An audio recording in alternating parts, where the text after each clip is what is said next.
crossbow, while seemingly badass in the campaign and overall, Gerald Dixon, yo, it sucks. Focusing on the Black Ops crossbow, it is a reload time slower than that of a sloth, has terrible aim, crawlers zombies without actually killing them, and is a splash damage more than that of a cannonball into a pool. Combined, these guns kick off our list perfectly.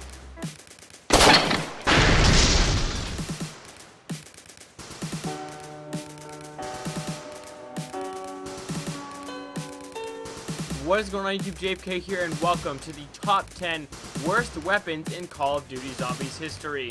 Today we are counting down the worst guns in Call of Duty Zombies. Whether they come from the mystery box or on the wall, we don't discriminate. These guns all blow, and if you are mad at the order we put their sucking at, don't be mad at me. This list was created with votes from the community, so be mad at them. Let's sit back, relax, and count down without hopefully getting mad.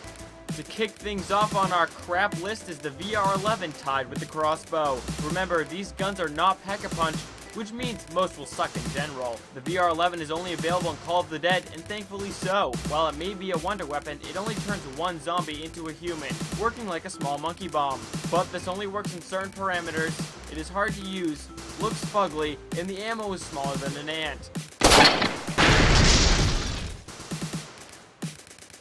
The Dragunov comes in at number 9, and pretty obviously, this gun comes from the mystery box and looks like a sad sniper that found its way into the game. While it can snipe zombies early on, as the rounds go on, not even into the double digits, it becomes ineffective, hard to use, obnoxiously sounding, and overall annoying. Semi-automatic, not like a good quick-scoping gun, it sucks.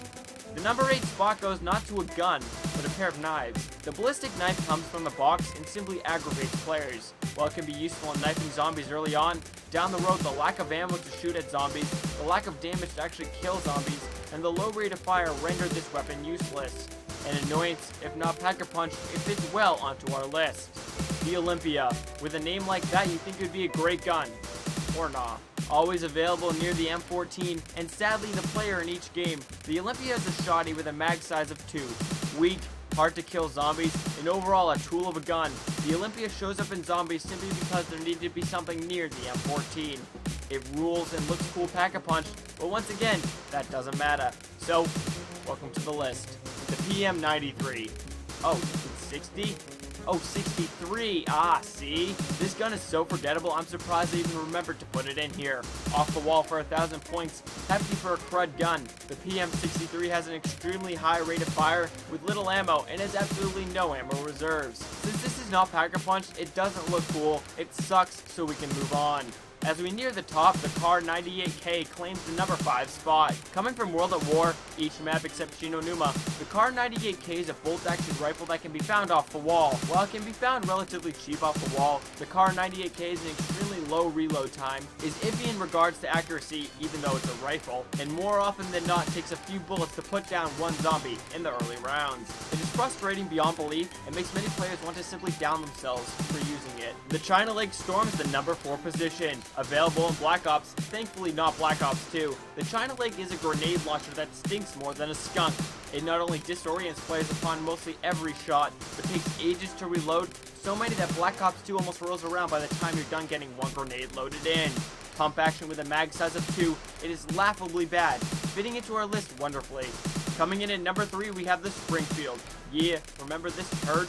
Only available in Knock and Brook. Thankfully, this gun came off the wall and had some of the worst iron sights ever. 2-shot killing on round friggin' 1 and having a slow rate of fire, this gun is a waste of time and is even bad for brand new players. It does worse damage than the Kar 98K, that's how bad it is. Let's just go to the next one. The number 2 spot goes to the SMR. The SMR. Why on earth was it even in this game? As a semi-automatic assault rifle, the SMR has absolutely atrocious accuracy when firing from the hip or down the bloody terrible iron sights. It is in Black Ops 2 and sadly comes from the mystery box, so one can actually get this a lot. The SMR has minimal damage, like a poke to the belly, and has an even slower reload time, slower than that of a 100-year-old person driving. Mag size 20, abysmal for an assault rifle, this gun is one of the worst, which is great for this list. And the number 1 gun for being the worst in Call of Duty Zombies is the War Machine. Treyarch, why you do this? The War Machine is a grenade launcher, and unlike the actually somewhat useful explode on impact multiplayer brother, it doesn't. The grenades fly around like fruit flies, exploding after a long time, and bounce around like a friggin' kangaroo. The damage of the grenades are actually terrible, often crawling or simply maiming the zombies, and the gun slows players down so much that we are literally ineffective slugs. No accuracy, splash damage out the butt, and a slower reload time than a fucking LMG. The war machine is just unspeakably bad. Since it comes from Black Ops 2, on transit the lava literally makes the grenades go away. What is the point of this gun? And every other map it is essentially dumb to use it. There should be a group made for those who have to deal with this gun to console each other. It sits high and mighty at the top of the shit gun list. The dishonorable mentions for this list include the FAL, MPL, and the Chicom CQB. If you enjoyed this top 10, be sure to leave some likes and comments below. What's the top 10 you would like to see next, and what do you think of this top 10? As always, any support would be truly appreciated. Be sure to follow me on Facebook and Twitter, and check out my shirt store below for awesome JFK and zombie shirts. I will talk to you later, and hopefully you didn't cry during this.